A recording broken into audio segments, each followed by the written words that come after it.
I didn't expect a red carpet or balloons, but I also didn't expect silence so thick I could feel it pressing on my chest like a second seatbelt. The porch light was flickering, again, and no one had bothered to fix it. Typical.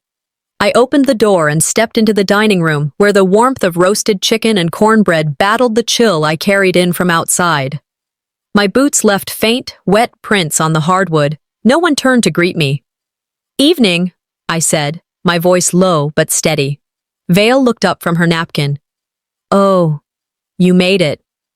Just that. No hug, no smile. Not even a, "How have you been?" Kester grunted without lifting his eyes from his plate. Calix, already seated at the head of the table like he was born into it, didn't say a word. There were 14 people around that table. Cousins, aunts, old family friends. But the only chair left was the one closest to the back door, half pushed in like someone forgot it existed. I took it without complaint. That's the thing about growing up in a family that never really saw you. You learn not to take up space. Dinner carried on with mechanical clinks of forks and fake laughter. At one point, someone mentioned a fundraiser Calix's nonprofit had pulled off last month. "He raised over 30 grand for that veterans housing program," Aunt Melinda gushed. "He's really carrying the family name forward." I let out the smallest exhale through my nose. Of course he was. Calix always knew how to wrap selfishness in philanthropy. Vale added, "Your grandmother would have been so proud." That made me look up. "She was proud," I said, steady, "of a lot of things, not just banners and newspaper clippings." Calix set down his fork with a little too much force. "You trying to say something, Nisa?" I didn't flinch. Just that she wasn't one-dimensional. She didn't need a PR team to prove her love. That was the trigger. "You always think you're the smartest in the room," he snapped. "Even Granny saw through that act. She told me not to trust you with anything important, said you were dramatic, manipulative." I kept my voice calm. "That's not what she told me." "Well, maybe she just told you what you wanted to hear," he sneered. "But we both know who she left everything to, who she trusted, and it wasn't you." I stared at him. "You hate that she saw you and didn't see what you wanted her to." Calix stood up. "You don't belong here." "That makes two of us," I murmured. He stormed out toward the garage door, probably needed air, or a cigarette. I didn't care. I turned my eyes back to the table, pretending to cut a piece of chicken. Then the door slammed open again, and Calix barreled back in, his face redder than his wine. He held something heavy in his hand, a hammer. "Let's make it real clear, shall we?" he said, voice tightening. Before I could even register it, he raised the hammer and slammed it down on the table, right where my hand had been reaching for a napkin. It landed half an inch to the left and crushed my ring finger. A sound escaped me. Not a scream, but something primal. My brain disconnected from my body for a moment. The whole table froze. Blood smeared across the grain of the wood, soaking into the linen napkin Vale had been folding earlier. She gasped, hand to mouth. Kester stood, but didn't move forward. Calix didn't look sorry, just satisfied. I cradled my hand in the cloth, vision blurring. Kester finally spoke. "Get out."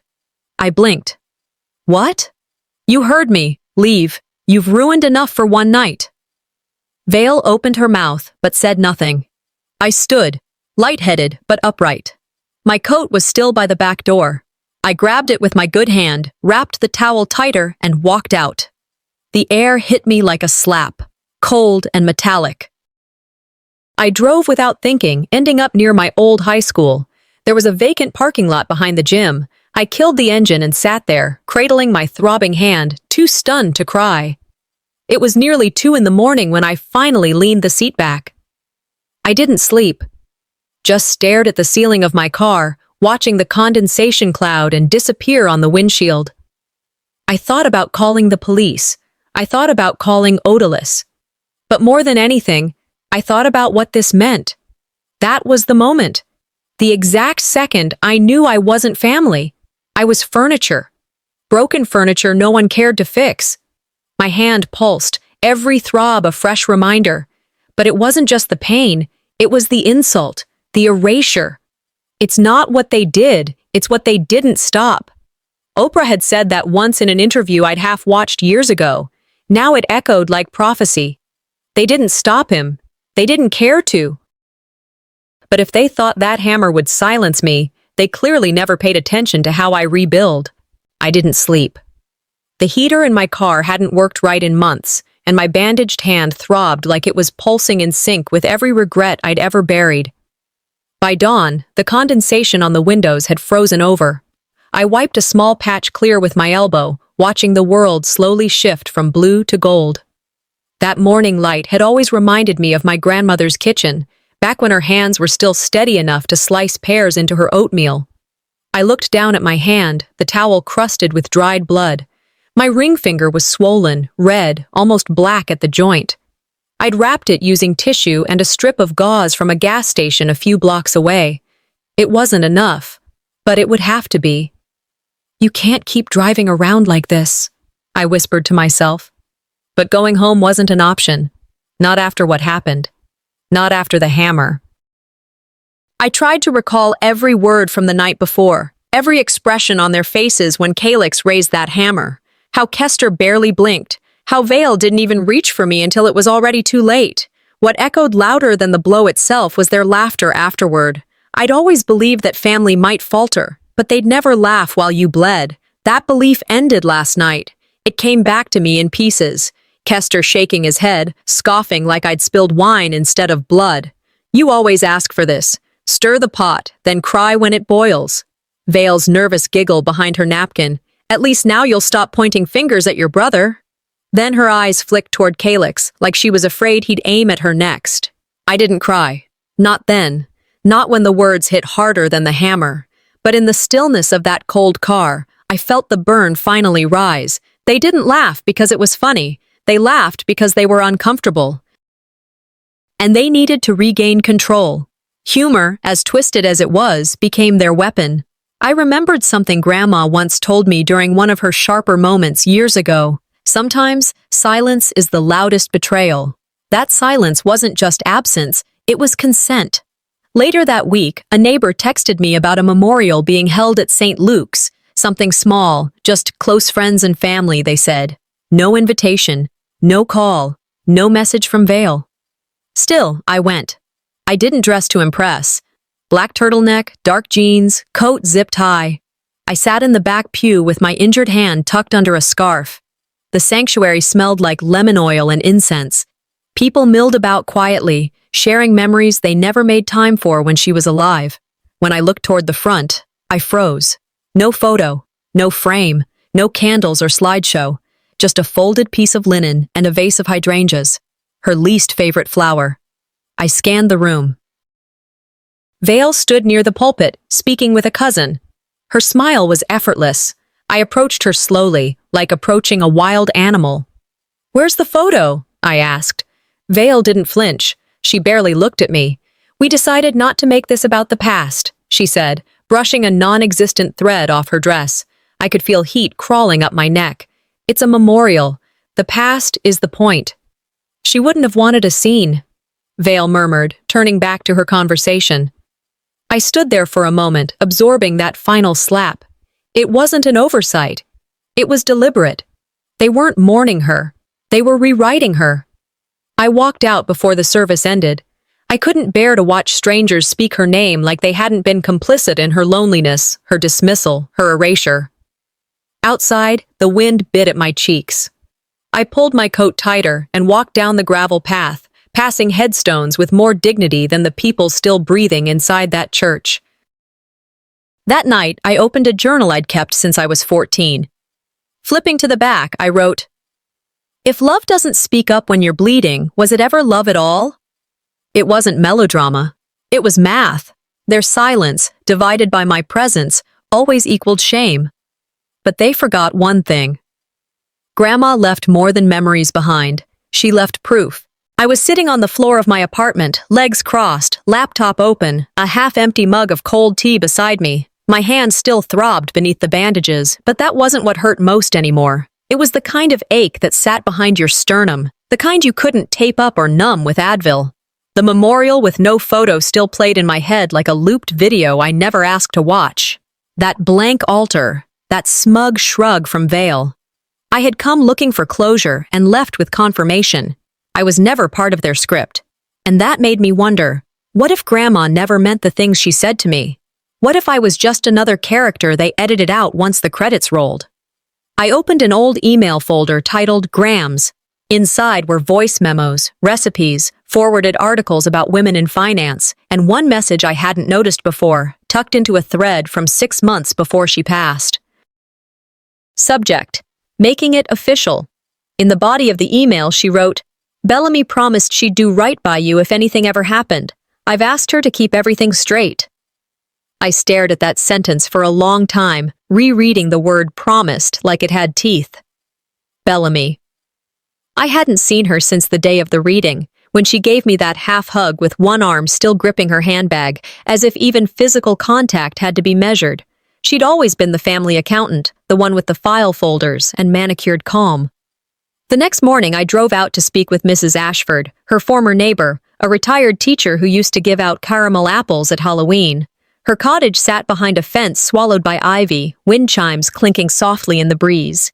Mrs. Ashford answered the door slowly, squinting behind thick glasses. "Nysa, Lord, I haven't seen you since your braces." I gave her a tight smile. "I was hoping to ask about something. My grandmother left a box with you, maybe jewelry or some documents?" She hesitated. Her eyes darted to the side. "Oh, honey, your aunt picked that up 2 days after the funeral, said she was authorized, had papers and everything." Of course she did. I thanked Mrs. Ashford and sat in my car another 30 minutes, gripping the steering wheel like it owed me an answer. When I finally pulled myself together, I drove straight to Bellamy's office, second floor of a refurbished insurance building with windows that didn't open. She didn't look surprised when I walked in. "I was wondering when you'd show," she said, standing behind her desk like a game show host waiting to reveal the prize. "You took the box." "I secured it," she corrected, folding her hands. Everything was properly processed, notarized. I cut to the chase. "You rerouted the trust." Bellamy gave a slight nod, like I'd just solved a riddle she left on the kitchen counter. "Your grandmother wanted things handled efficiently. You were emotional. Your brother had the infrastructure to manage legacy matters." "Legacy?" I blinked. "You mean cash flow?" Bellamy didn't flinch. "You were always sentimental. Your brother is practical." She said it like it was a compliment to him and a diagnosis for me. I didn't respond. What could I say that wasn't already screaming in the silence between us? That night, at a cousin's house for a post-memorial gathering, Uncle Darrow was 3 bourbons deep and loose with his mouth. "Your grandma did too much for you," he said, pointing at me with a plastic fork. "Made you soft. Look where that got her." "Look where it got you," another cousin muttered under their breath. "At least Calyx turned out the way the family needed." I excused myself before the lump in my throat could turn into something more embarrassing. In the bathroom, I splashed cold water on my face and stared into the mirror. I wasn't weak. I was just the only one not built on lies and hush money. I remembered something Kester once said when I was barely 16, the night I mentioned wanting to run for student council president. "There's only room for one head in a household, Nysa. Learn to follow or get out of the way." Well, I got out of the way, and they used that space to bury me under paperwork, fake narratives, and forced smiles. Back at home, I opened my journal again. They rewrote the will, not just on paper, but in their minds. They edited me out like a typo. But I wasn't gone. I closed the journal and opened a fresh legal pad. If they were going to treat me like I didn't exist, I'd make it impossible for them to ignore me. And the first place to start? Follow the money. 2 days after Calyx smashed my finger like he was swatting a fly, I finally walked into urgent care. The nurse didn't ask many questions at first. She took one look at my hand, swollen, purple, split along the nail, and disappeared for an ice pack before I could even sit down. When she returned, she wrapped it gently, like she was handling glass. "How long ago?" she asked. 48 hours, I said flatly. She glanced up at me, then to the clipboard. "You get this looked at before?" No, she paused. Did you fall? I hesitated. I tripped over a chair. It wasn't even a good lie, but it was the one I'd already committed to.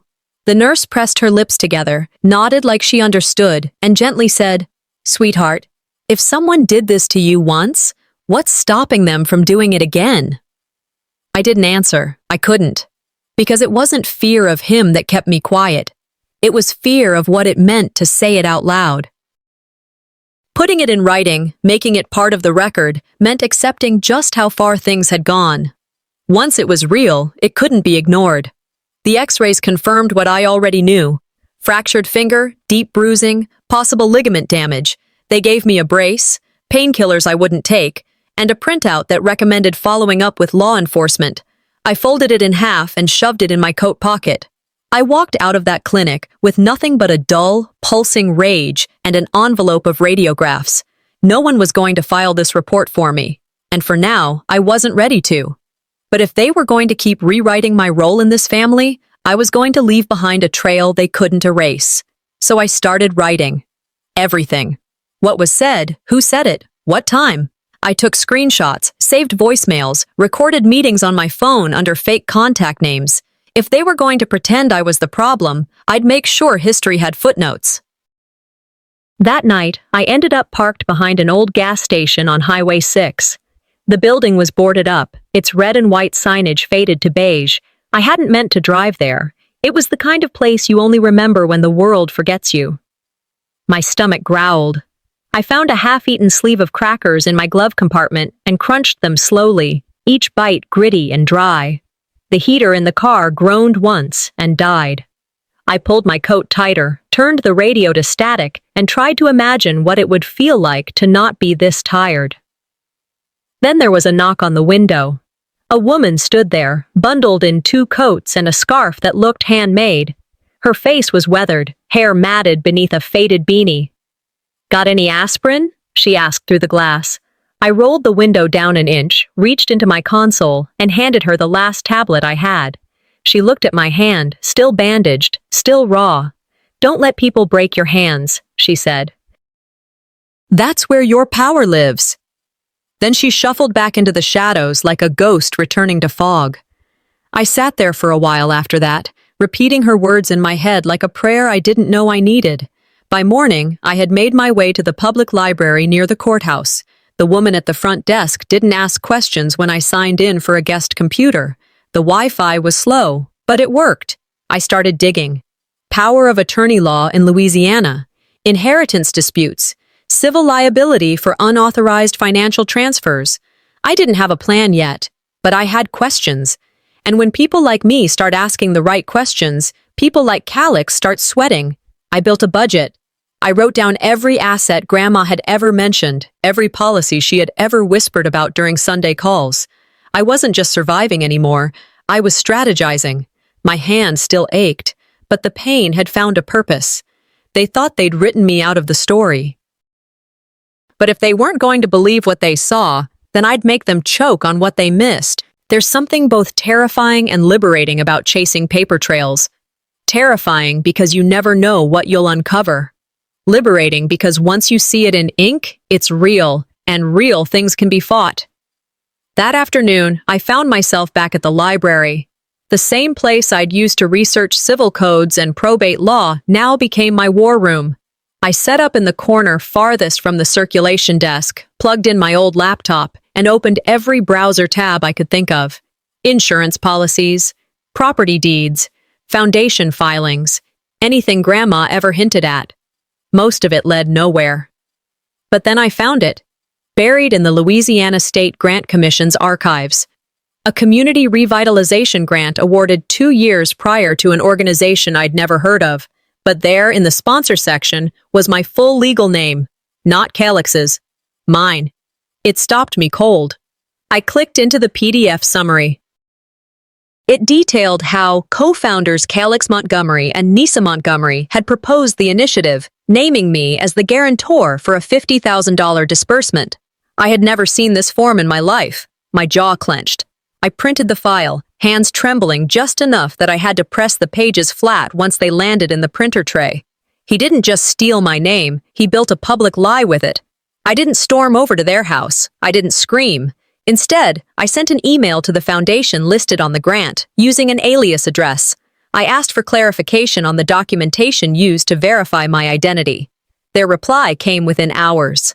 We were told you were a co-founder. That's on file. No apology. No additional proof. Just a flat response that said it all. Calix didn't need my permission. He had Bellamy's signatures, Kester's silence, and a long enough history of being the golden boy that no one asked questions. But I wasn't done. That night, I drove to see someone I hadn't spoken to since the funeral. Fiona, Grandma's old neighbor. The woman who used to babysit me when I was 8, who baked zucchini bread every Sunday whether people came to eat it or not. She opened the door with a puzzled look. Well, look what the cat dragged back. I tried to smile. You got a minute? She led me to her porch swing without another word. It creaked under our weight like it remembered every story ever told on it. I've got a question about the week before Grandma died, I said. You remember anyone visiting her? Fiona didn't answer right away. She stared into her mug like it would tell her whether to trust me. Then she reached behind her and handed me a photo. Your grandma asked me to keep this, said if anyone tried to erase you, you'd need a reminder. It was a picture of me, her, and a man in a gray suit, one I didn't recognize at first. Then it hit me. He was the estate consultant she'd briefly mentioned over the phone once, saying she didn't want to leave loose ends behind. She made him come to the house, Fiona said softly. Told me, I need to make sure my girl is protected. They'll try to twist this if I'm not clear. My throat tightened. Fiona patted my knee. I always knew something was off when Bellamy stopped mentioning you in conversations, like you'd been edited out. That was it. That was all I needed.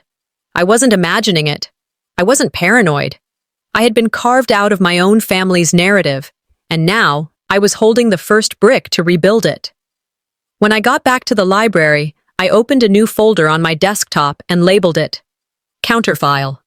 I dumped every scan, screenshot, and note into it. No more warnings, no more hoping they'd come around. If they won't admit what they did, I'll make the world see it anyway. There's a strange kind of clarity that settles in when you walk into a place like the Monroe Legal Aid Center. It's not fancy, stained tile floors, flickering fluorescent lights, but there's something grounding about it, something that says, we see what others choose not to. That morning, I stepped in with a thick folder clutched in my arm, grant documentation, email chains, screenshots, organized, highlighted, tabbed. I had stayed up the entire night before reviewing every line of every form Calix had used to tie my name to his projects. If they wanted a case, I would give them chapters. The receptionist gave me a number and gestured to the waiting area. 20 minutes later, a man in a navy sweater and wire-framed glasses stepped out and called my name. Ms. Montgomery? Call me Nysa, I said. He extended a hand. Harland Brooks. Come on back. His office was cramped but tidy. Stacks of folders leaned slightly against each other like they'd made peace with their disorganization. There was a mug on the desk that read, Trust me, I read the fine print. He motioned toward the chair across from him. Let's hear it. I placed the folder on the table, flipped it open, and started walking him through the grant records. 15 minutes in, he held up a finger. Wait, go back. This digital signature, was this signed by you? I shook my head. I've never seen that form until last week. He stared at the screen, then tapped a few keys to zoom in. These timestamps don't match your login patterns. I can tell that just from metadata. He sat back slowly, eyes narrowing. Your digital identity was used repeatedly, but not from your devices. I swallowed hard. So what does that mean? It means this isn't just shady paperwork. This is wire fraud. This is felony territory. A part of me wanted to collapse with relief. Someone finally said what I knew to be true, but hearing it out loud made my stomach churn. Harland leaned forward. How many institutions believed this was you? I exhaled. At least 3 grant foundations, 1 housing program, and apparently a charter school board. He jotted notes quickly. We'll subpoena the funding streams. In the meantime, start compiling a full timeline, everything Calix accessed, and get me the email accounts linked to these transactions. That last request hit a nerve. There was one, I said. An email I created years ago to manage our grandmother's appointments. I stopped using it after she passed. But, Harland raised an eyebrow. But? I pulled out my phone and showed him the email recovery message I'd found just 2 nights ago. The recovery phone number wasn't mine. It's his, I said. Calix rerouted the recovery process. The email now forwards to a backup I don't control. Harland's jaw tensed. That's intentional, he said. That's digital impersonation. It changes everything. He stood up, walked over to a small file cabinet, and pulled out a packet labeled ID Theft, Federal Cases. We're not just dealing with a family squabble, he continued. This is a breach of fiduciary duty, impersonation, fraud across state lines. I blinked. How does this even get started without anyone noticing? He smiled grimly. Because people trust the charming ones, the ones who look like leaders. You. You were quiet, and quiet makes people nervous. They assume if you're not shouting, you must be hiding something. That night, after filing the first report with Harland, I sat at my kitchen table and opened my journal. No tea, no music, just silence and ink. This wasn't revenge, I wrote. This was restoration of my name, my dignity, my right to be counted. I remembered something Dr. Thema Bryant once said in a podcast, you can't heal in a place that keeps wounding you. She was right. And Calix, he was about to learn that digital footprints don't lie. It started with 3 text messages. Are you okay? Hey, I just saw your post. Hope you're getting help. Didn't expect that from you. Wow. I stared at my phone, blinking at the last one. What post? I opened Facebook, even though I hadn't used that account in years. The profile photo was still the same headshot Grandma had taken of me on her back porch, back when my world still felt intact. At the top of the page was a post dated 3 minutes ago. I'm sorry for the drama I've caused. I wasn't in my right mind. My family has always loved me, even when I didn't see it. I just need time to heal. Please respect our privacy. Signed, Nysa Montgomery. It wasn't mine. My stomach dropped. I screenshotted it, hands shaking. Within seconds, I was dialing Harland. It's fake, I said, barely giving him a hello. Someone posted on my old account. You didn't authorize anything? No. I haven't touched that profile since before Grandma passed. Okay, he said, voice clipped, already moving into action. Get screenshots, report it to the platform. I'll file with our digital crimes contact first thing in the morning. This isn't just impersonation, it's defamation with intent. I closed the app and stared at my reflection in the dark screen. They weren't even hiding anymore. They were just rewriting the story in real time.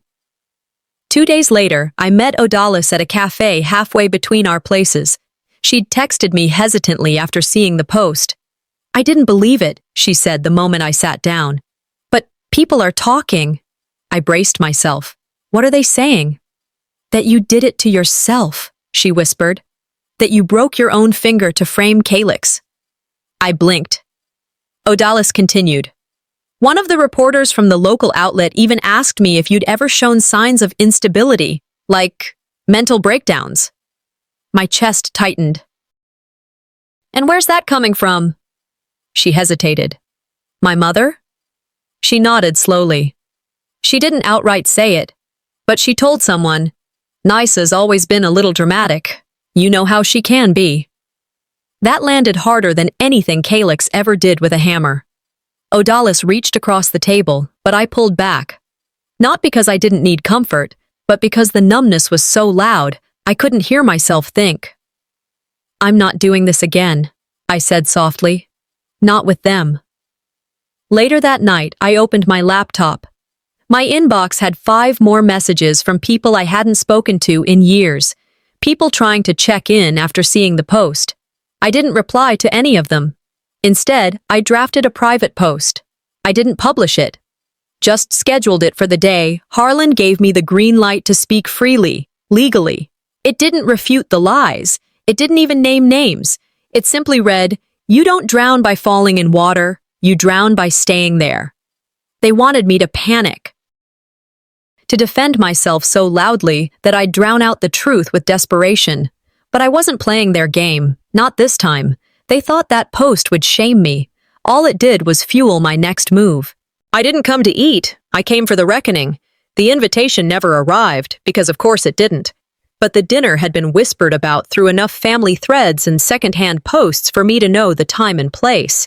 Calix's so-called community leadership recognition evening was being hosted in our grandmother's dining room, beneath her chandelier, on her linen, with her silverware. The irony was suffocating. I arrived 15 minutes after it started, just late enough to make an entrance, just early enough to be noticed. I wore a slate gray blazer, dark jeans, and boots. My hand was still marked from the fracture, though I'd stopped bracing it weeks ago. The scar was faint, but visible, like the rest of me. When I opened the door, the room paused. Forks hovered mid-air, laughter halted, glasses clinked uncertainly. They looked at me like I was a ghost that had failed to stay buried.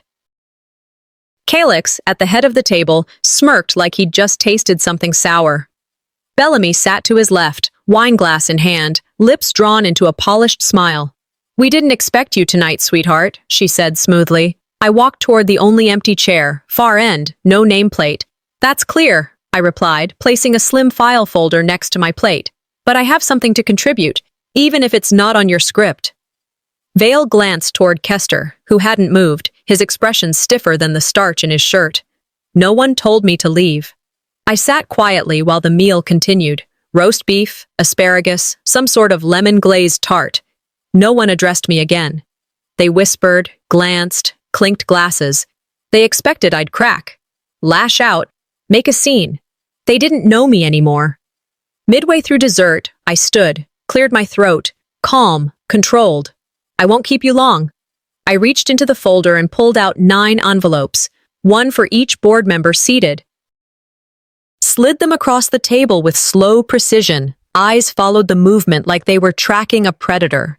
"These," I said, "are copies of legal documents, verified by federal records, tax commissions, and financial oversight offices." Calix laughed, short and dry. "What is this? Another tantrum?" I met his eyes. "Effective immediately, the accounts tied to my name, the ones you've been using as a fiscal sponsor, are frozen. Any further use will trigger a federal audit."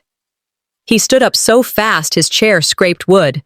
"This isn't the time or place," Kester barked, his voice slicing through the tension like a blade. "No," I cut in. "You're right. It should have happened sooner. But I tried silence and you weaponized it. I speak now, in court, and at this table." Calix fumbled through the envelope, eyes darting, breath sharpening. "This is a misunderstanding." "Is it?" a calm voice asked from the back. Soren, the auditor Harland had arranged, rose from his seat near the fireplace. No one had even noticed him until now, dressed plainly, neutral, unreadable. "I can assure you," Soren said evenly, "it wasn't."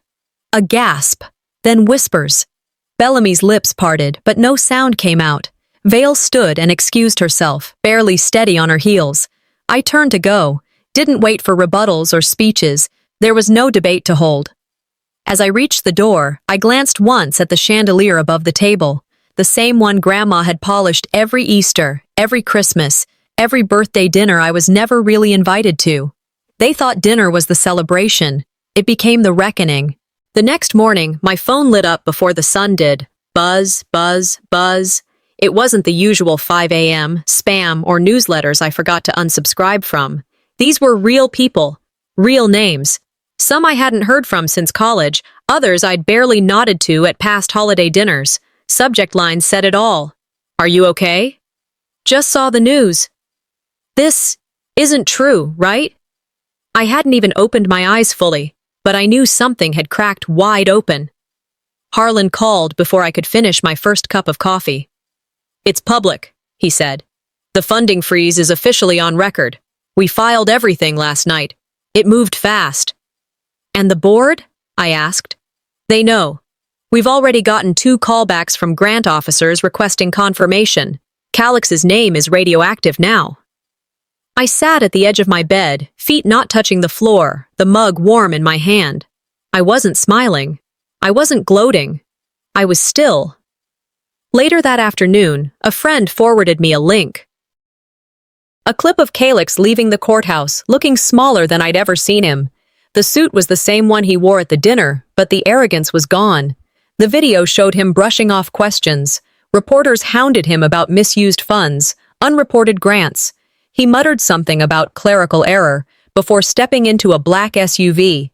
But what stuck out, what froze my spine, was the voice off camera, unmistakably Kester's, barking, "You ruined everything because you couldn't control your damn sister." That moment didn't sting. It confirmed. For the first time in years, I saw it clearly. I had never been the embarrassment. I was just the proof they couldn't bury. That night, I got a call from Odalis. "Hey," she said, soft but steady. "You might want to hear this from me." She'd lost her job. Her nonprofit had reevaluated her position after she publicly defended me on social media. Her last day was Friday. "I'm so sorry," I said, my throat tight. She chuckled. "Don't be. I'd rather lose a job than work under cowards, and I'll find something else. Integrity's still currency in some places." I wanted to cry, not because she lost the job, but because she didn't once make me feel like it was my fault. After we hung up, I lit a candle. Not for ritual, but for grounding. Then I opened my journal. The page remained blank for a long time before I finally wrote, "Some inherit names. Others inherit the silence no one wants to break. I did both, and I made them count." No gloating, no anger, just truth. Calix's empire had always been built on illusion. I didn't take it down. I just stopped pretending not to see the scaffolding. But the price of truth wasn't over yet.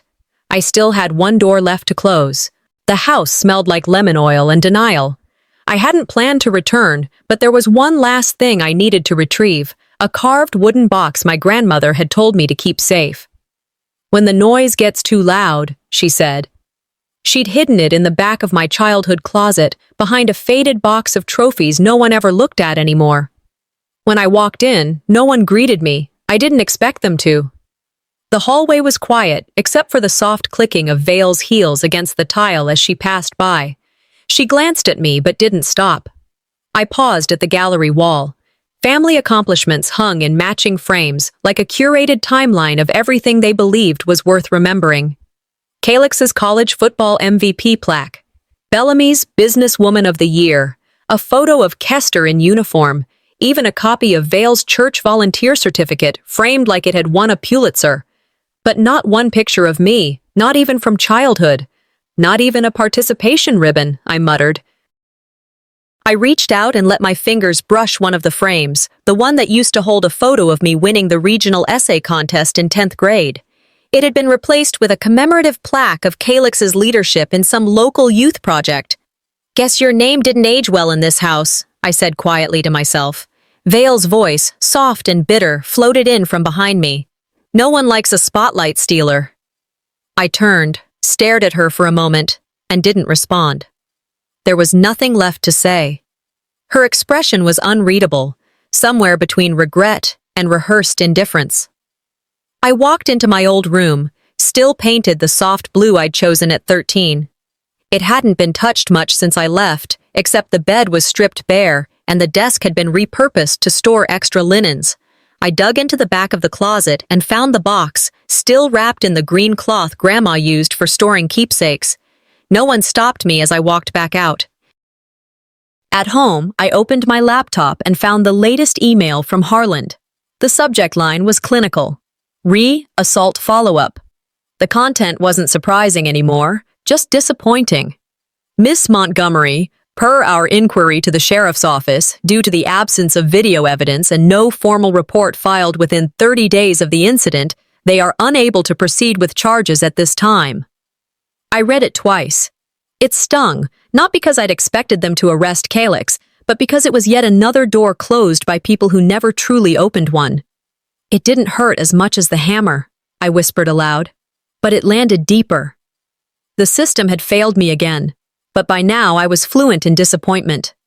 I spent the next few hours at my kitchen table, the wooden box by my elbow, a blank pad of paper in front of me. I started mapping out a curriculum, something small, simple, a workshop for women like me. Women who were told they were too sensitive, too dramatic, too much. The title at the top of the page read, "What They Can't Steal, Reclaiming Your Story After Family Betrayal." It wasn't just therapy. It was utility. They had taken enough from me, money, name, history, but not this. Not the part of me that could turn pain into a blueprint. Sometimes the only legacy you can carry is the one you carve with your own hands.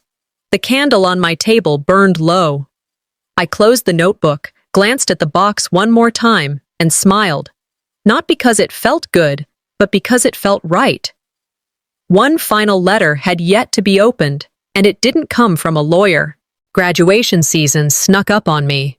It came with the usual flood of pastel invitations, photos of caps tossed in the air, and proud parent captions flooding every social feed.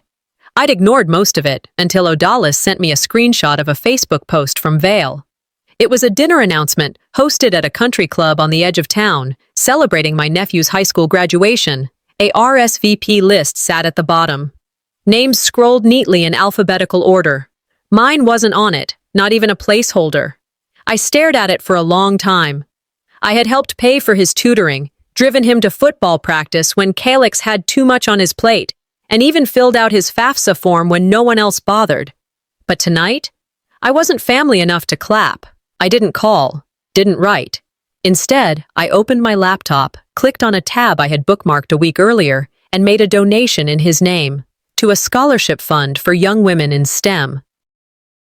"You can't force your name into spaces that erase it," I wrote in the message box, "but you can echo it somewhere else."